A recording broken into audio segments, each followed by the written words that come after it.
As most of you are aware, all indications are that American manufacturing is not just coming back, it's actually dramatically moving forward. At an astonishing speed, manufacturing and technology are converging. We're transforming 20th century assembly lines into highly innovative 21st century enterprise-wide systems with ever-shifting business partners, process improvements, cutting-edge technologies, and customer mixed preference data close at hand. The improvement in U.S. manufacturing companies and processes, dubbed next-gen manufacturing, is considered the wave of the future, and America is perfectly poised to capitalize on this opportunity. Our next session will be led by Selig Sachs. Selig is the co-chair of the International Practice Group at Foley & Lardner and has been a trusted advisor to leading U.S. manufacturers with his firm for over 170 years. Selig is joined by two leading next-gen manufacturers and a notable change agent from the Department of Commerce to discuss this very dynamic and relevant subject. Please welcome them all to the stage, gentlemen.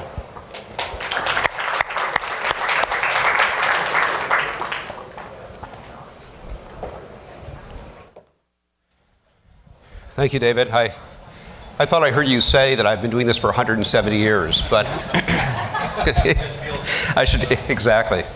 Well, thank you, everybody. And I think this is really an appropriate time for this panel and for this conversation.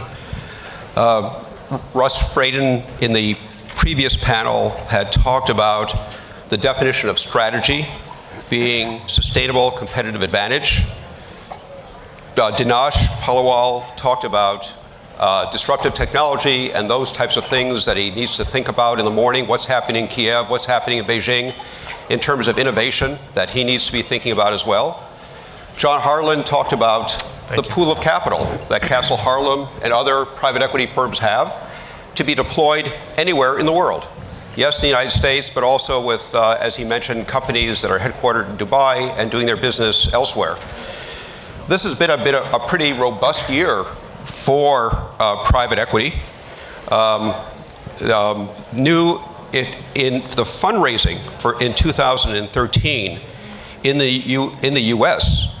resulted in committed capital increasing to $208 billion, a 39.7% increase over 2012.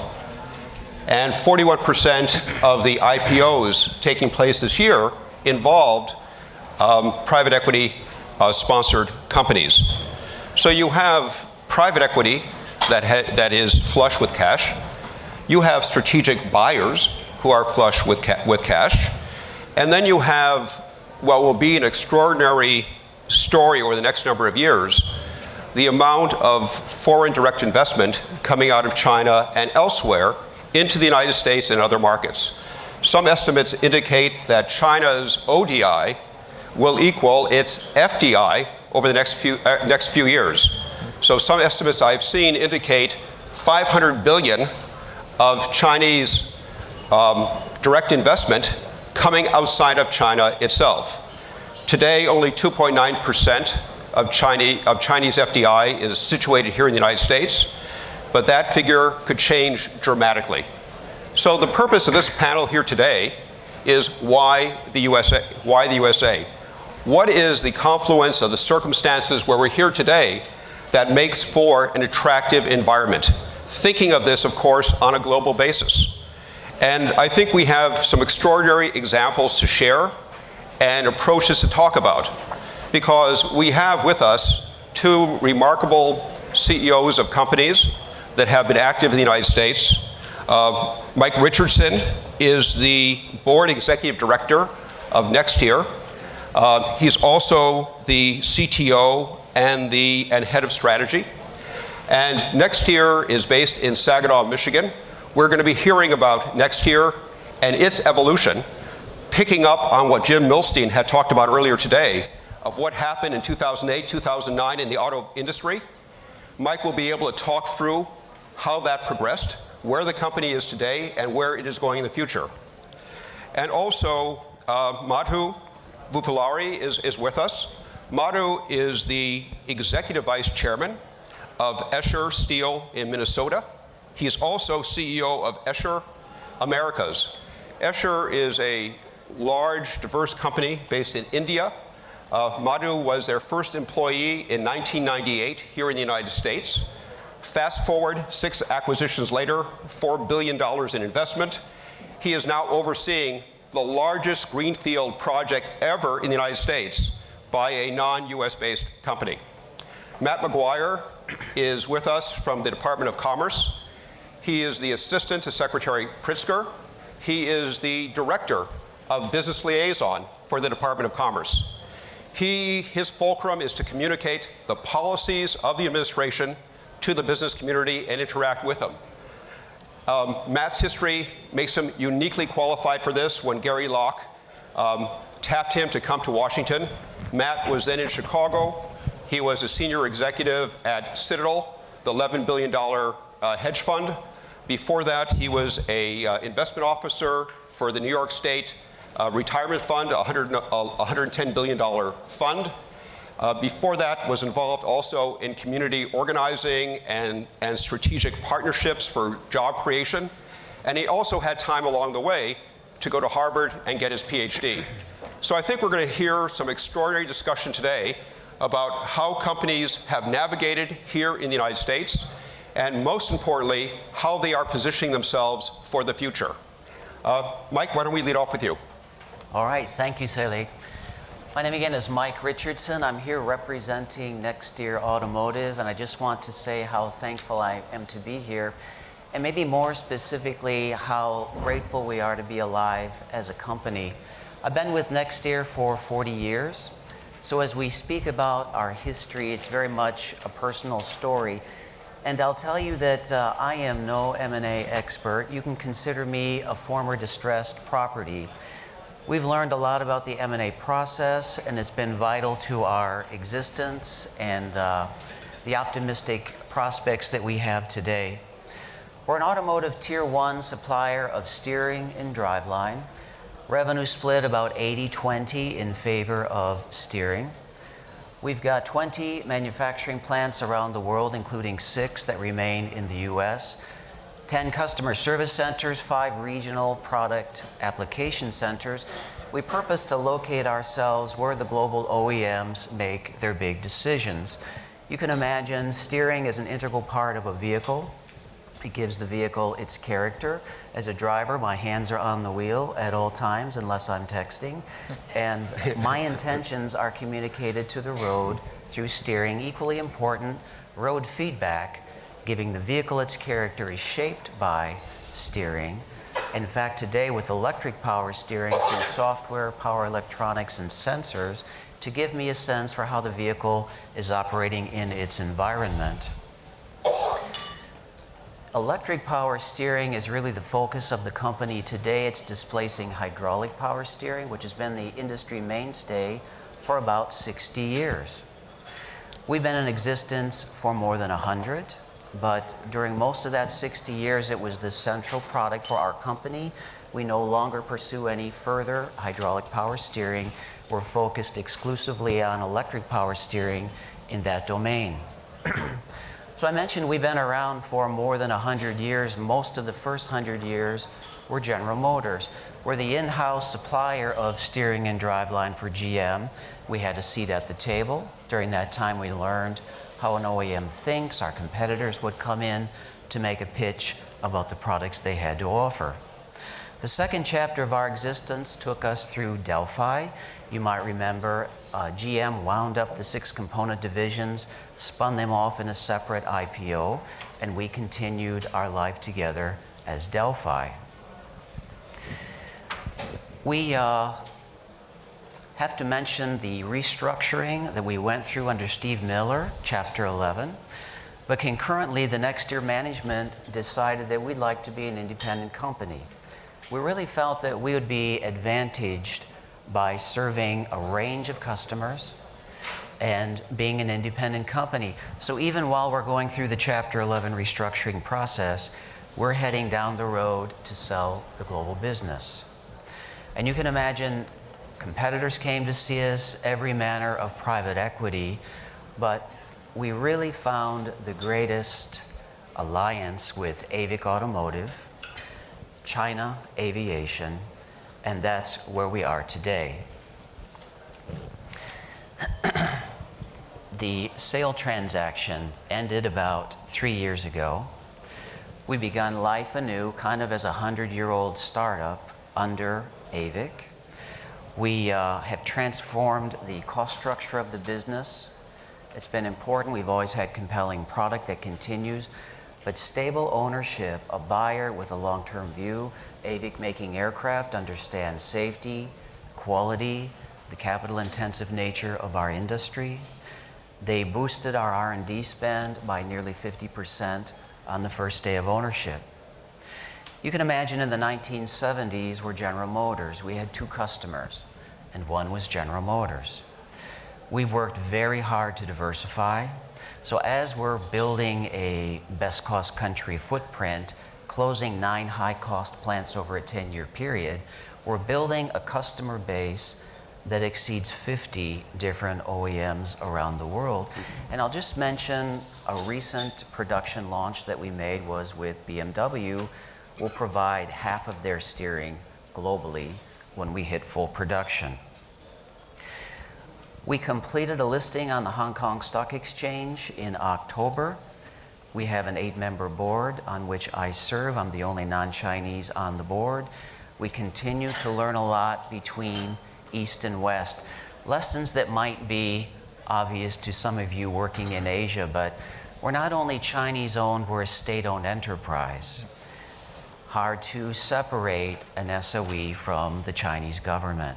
It's an ownership structure that has a very well-defined hierarchy.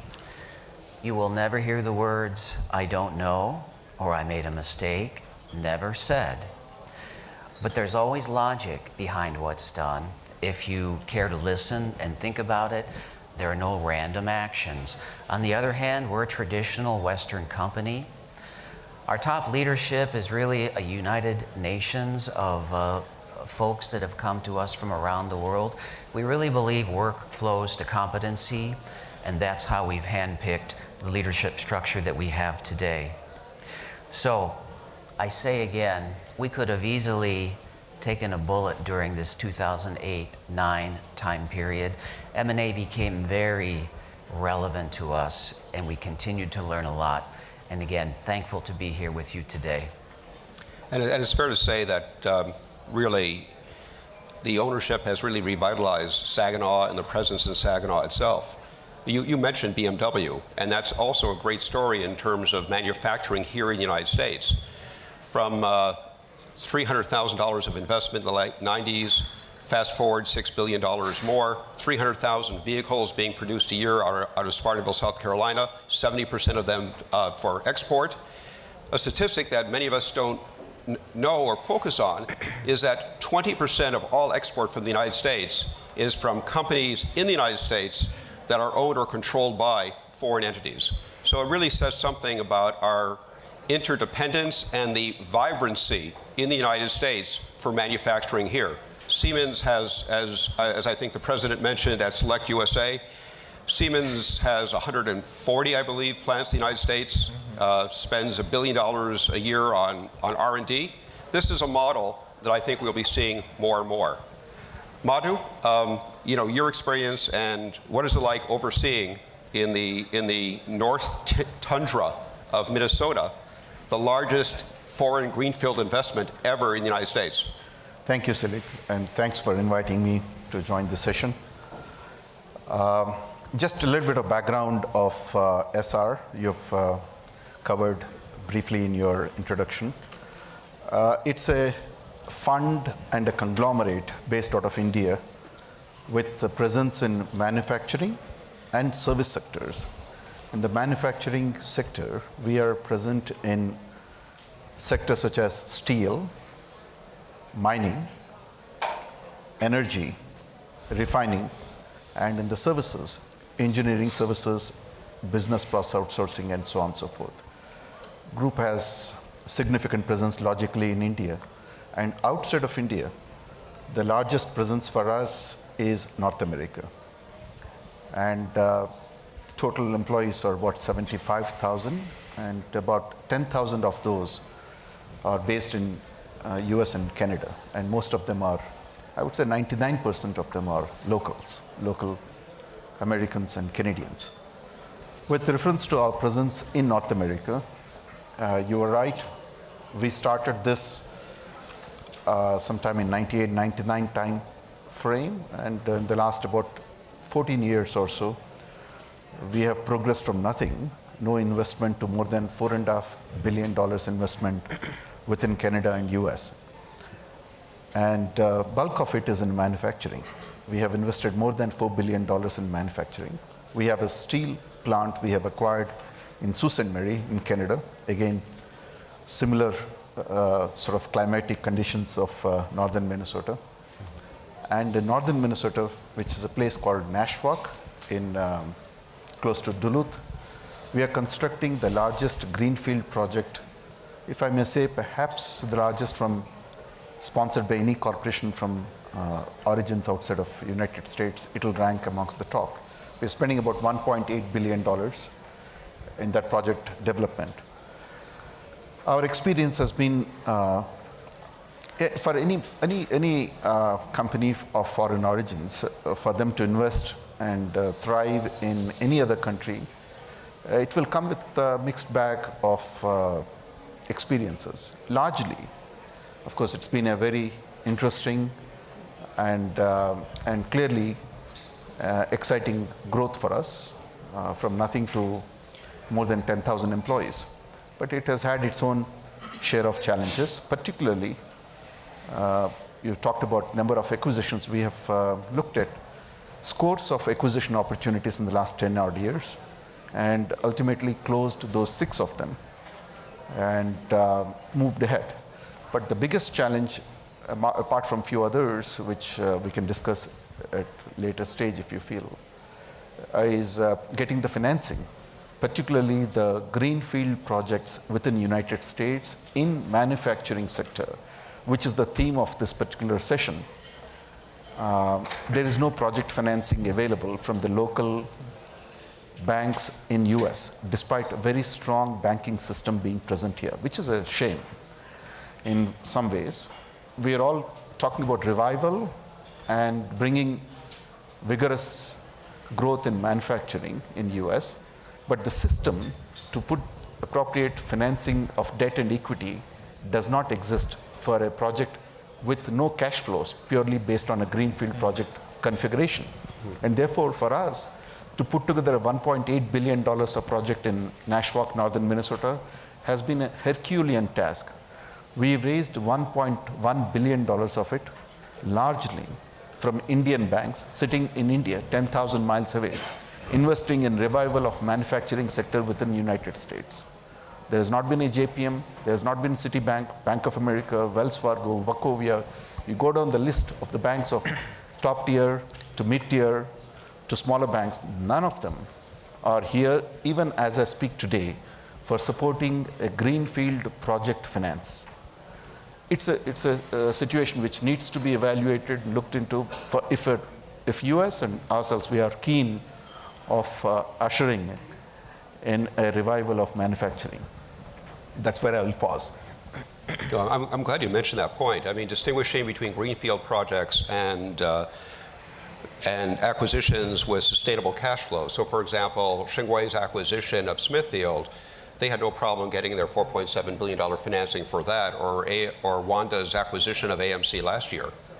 Matt, I think this is kind of a softball to you. So what can government better do to provide the kind of financing and incentives for the greenfield projects we want to see, besides the acquisition and expansion capital that may come from buying a currently existing company and looking to take it to another level? Thanks, Selig, and I will come back to that when I want to talk a little bit about broadly what we're doing at the Commerce Department and the administration. And I think, as everyone knows, there does seem to be a renaissance in manufacturing.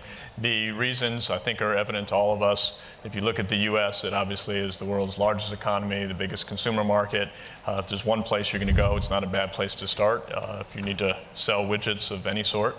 but also because of the intellectual property protections and because of the strength of the banks, in spite of the project financing challenges that have been mentioned. Highly productive workforce, while we often have skills gaps that we have to grapple with, and many of you all in this room are probably doing that if you're running companies. It still is a highly productive workforce, a very well-educated workforce on a per capita output basis and any number of other indicators. You go down the list, we are extraordinarily competitive, and as was mentioned earlier, we also have this extraordinary energy revolution going on right now. And it's not just the natural gas, it's the multitude of sources, and having such a range of sources of relatively cheap energy obviously is a big cost input for manufacturers, and this is really changing the dynamic. I heard Jeff Immelt speak a while ago, and he made a very interesting point. He said, we're a materials company. And so the question of how easily they can source materials and at what price and how much energy it takes to utilize those materials or convert them is really the name of the game from his perspective, which is an interesting way to think about what GE really does. What we're trying to do at the Commerce Department are a couple of things. One, really, the most important piece is to kind of set the stage to encourage inbound investment to add to what's going on here already. And so, as Selig mentioned, the president created something called Select USA about 2 years ago, the idea of which is really to catch up with the rest of the world. So if you go around the world, many of you all know this, Korea, Germany, Ireland, Singapore, everyone has very robust efforts to try and attract investment into their country. And we just had never done it at the federal level. As you all know, states do it all the time. Some of them are very aggressive and very good. South Carolina does a very good job. They have a whole automotive industry down there, essentially, that has come Michelin and BMW, and you can go on down the list, have been very successful there. And you can go around the states with tax financing and other sorts of tools that they use, but there was never anything at the federal level. And so what the president realized was that there's an opportunity here, and while the federal government, because we are a federal system, we can't control all of the levers, but some things we can do, starting with pure old promotion and telling people we're open for business and we want you to come and invest in the US and create jobs and so on. And for many of the reasons that were mentioned earlier, actually not only are 20% of the exports in the US from companies that are based elsewhere. But if you go down to some of the other metrics, what you find is that there's a disproportionately high number of manufacturers within that pool. And you find that wages are higher, and essentially these are the kinds of companies we want, the Siemens and others of the world, the Tatas, and you can go on down the list. So Select USA was created 2 years ago, and with the Select USA Summit that Selig mentioned recently, the idea was just to pull together all of the states and the cities that are very interested in attracting this investment and just match them up with investors from around the world. And this occurred at the very beginning of November. There were 600 foreign investors from 60 countries that came, all 48 continental, let's see, I forget how we say this, everyone except Hawaii and Alaska came in terms of the states. It was really extraordinary. 1,300 people came to this conference. We turned away 1,300 more. And so what that told us is there's a huge demand here, and the opportunity for investors to meet up with individual economic development officers from various states was very fruitful. The other thing that we do beyond the pure promotion side of it is we act as an ombudsman. So the Department of Commerce has an interagency working group where they get together on a monthly basis, and when there's a particular issue that a company is having, it's coming in and perhaps wants to get visas for trainers on the equipment that they're utilizing in the US, we can try to sort through those issues because, again, that's the federal level. If there is a siting issue that may go through the Army Corps of Engineers, we can pull them in and try to make sure that they're getting, we often say, a quick answer. It doesn't have to be the answer they want necessarily, but certainly if you go to Singapore, it's very clear you know when you're going to get your answer and you're going to get it very quickly. So we're trying to move that process along and actually serve as an ombudsman as well. So that's one thing. The other thing that I'll just mention briefly, and then we can maybe go to questions so I won't go on too long, is with manufacturing specifically, there are two initiatives that the Commerce Department is leading and that the President launched. One is called the Investing in Manufacturing Communities Partnership. It's Washington, so we have to have long, complicated names. But IMCP is essentially pools of money that encourages states to pull together local universities, the local manufacturers that are already there, perhaps the city, the state, the county, and help them to really catalyze what's already going on there to strengthen a particular sector. So it might be in aerospace in one place, it might be pharmaceuticals in the other, but it's really, I think there'll be ultimately about 5 grants of about 20 to 25 million that'll be on a competitive basis, and that's real money for a city that's trying to catalyze what they're doing. So the investment in Manufacturing Communities Partnership is one, and then the other one that I'll mention briefly is the National Network of Manufacturing Institutes. And the idea there is to have a network of essentially advanced technology research. And so the first one's in 3D printing. It was in Ohio. There are now going to be 3 more that are going to come out this year. We've, again, competitive grants, and the president has put forward in the budget, actually really expanding it to 45. We'll see how those negotiations all go. But those are just a couple of things on the financing. See, look, the short answer is we don't do a whole lot on the financing side at the federal level. This is a disadvantage. We hear it when people talk about what they can get in other countries where, for example, the equivalent of the Export-Import Bank is right there in the deal, and it's the same person telling you about your siting and what kind of financing you can get for exporting and other things. We just don't work in that same way. But it's a question. Other ways we could do loan guarantees, or we could try to think of some things that maybe would stimulate some of the project financing that doesn't seem available. I think, the takeaway I have from Select USA is really to try to attempt one-stop shopping so that companies will have a liaison within the government who can help them navigate the various different agencies. And I think when Vice President Biden 12 days ago was in China, one of the things that Ambassador Locke and the embassy highlighted in Beijing was the migration of visas, I think, to a 3-day process in order to speed that as well. So a lot is being done, not only in terms of helping, as Nicole was talking earlier today about the CFIUS process and how to navigate that, but even to the basic idea of getting visas for people to come over to the United States itself. I want to share one illustration of just how important our energy advantage is and how it will develop. Larry Fink, the CEO of BlackRock at Select USA, talked about the fact that BlackRock, the largest asset manager in the world, now has a data center that they're establishing in Buffalo. It's hydroelectric powered as part of its configuration. His per kilowatt hour charge is 3.5 cents. That compares to 18 cents in Europe, compares to 80 cents in Germany. Also, as Secretary Kerry mentioned as well, our importation of oil now is down to 50% of our needs. By 2030, if not before that, we're going to be energy self-sufficient. China, during that period, is going to have to increase to 3x its energy needs. So you look at the advantage that the United States has.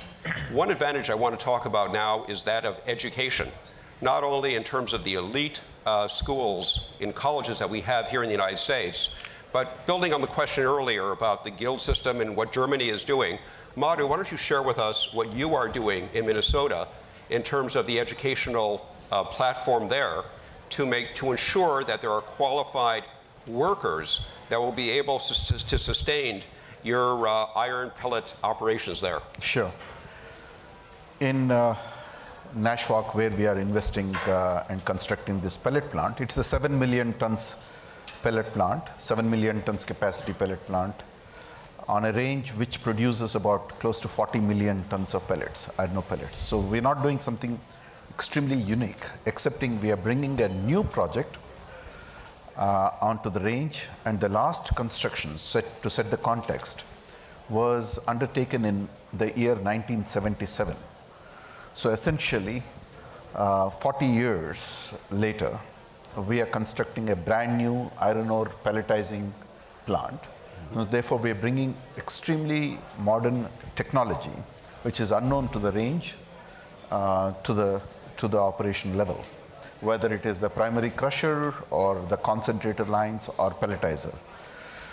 In terms of what we are doing, how we are ensuring the workforce is appropriately trained to manage this new operation, we are working with the local community colleges. Of course, we are indeed blessed to have very good workforce in general being available in northern Minnesota.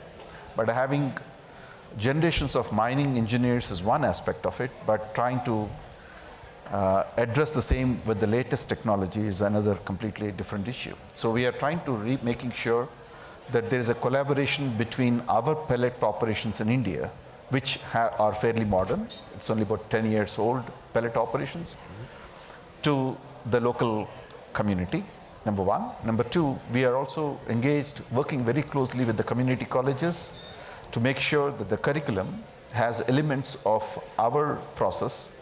Number three, we have financed some simulators to make sure that the training could be imparted on the simulators, particularly for 240-ton trucks, modern trucks, which will be deployed by us on the range in the mining operations.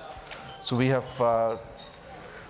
sort of developed such infrastructure in the community colleges and the local educational institutions, and trying to train the younger generation to this modern ways of mining and modern ways of pelletizing.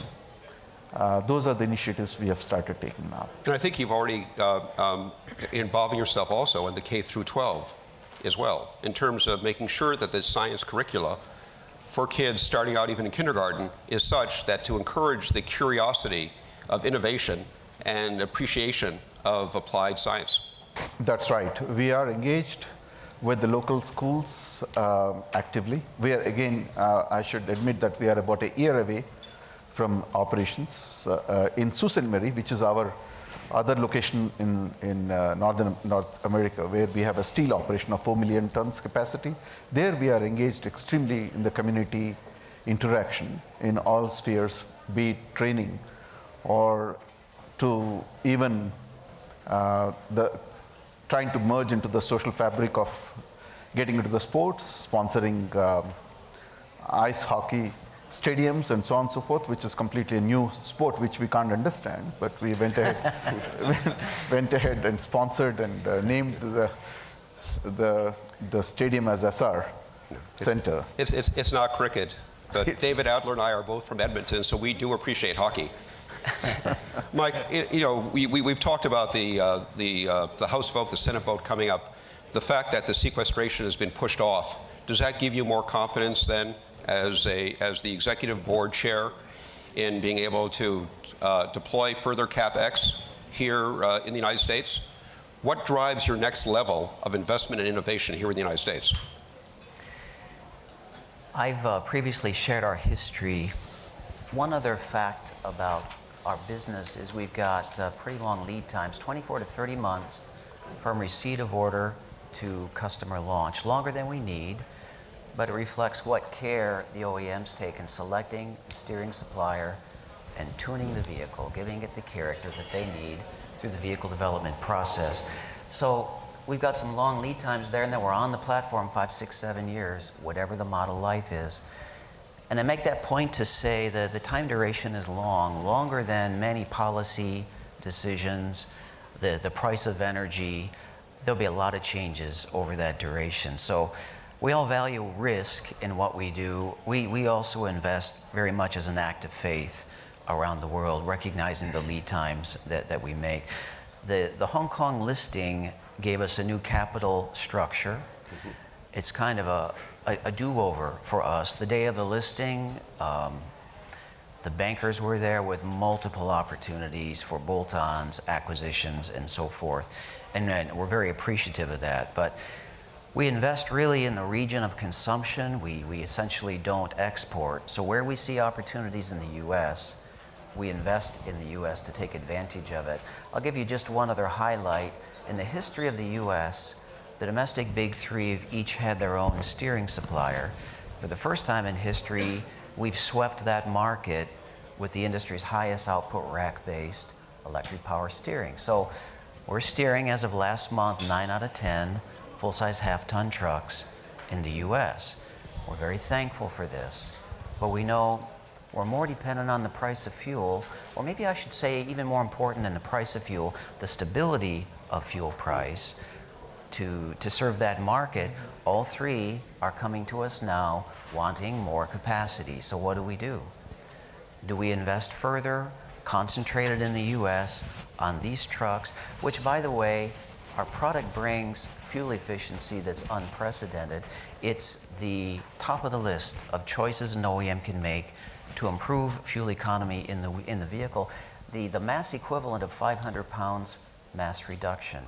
That's why this market is growing at double the rate of vehicle production, and our growth is a multiple of that, given that in our backlog of business, about 2/3 came from our competitors. So we really live for stability and predictability so that we can make these huge investments. $200 million invested in the U.S. since the first day of ownership 3 years ago. We've bet big on the U.S. Thank you. Our time is at an end, but I've learned something from the Senate. I'm going to filibuster, and we'd like to have one question from the audience. Any questions? Please. Just a quick question for Matthew. Matthew, how do you balance the state, it's like, the bird coming back to the nest, and you have a lot of, things affecting there. How do you balance the resources? I mean, this is time, this is investment. What do you see sort of most of your focus region-wise? You're talking about how do we manage which resource you're talking about? Sorry, I'm not able to hear you clearly. Yeah, this is for Matthew. Oh, this is for... And you're talking about Select USA? Well, that or just So- some other issues. Sure. So I'll just say something quickly. On Select USA, we're geographically neutral. It's really up to the states. We're just there to be a resource. And the other thing I would say is that the president, but the administration broadly, is always thinking about the biggest ticket things we can push. So the example I would give, which ties into some of this conversation, are the free trade agreements that are out there right now, the Trans-Pacific Partnership and then the Transatlantic Treaty and Investment Partnership. But it's essentially the Atlantic and the Pacific treaties. They're massive.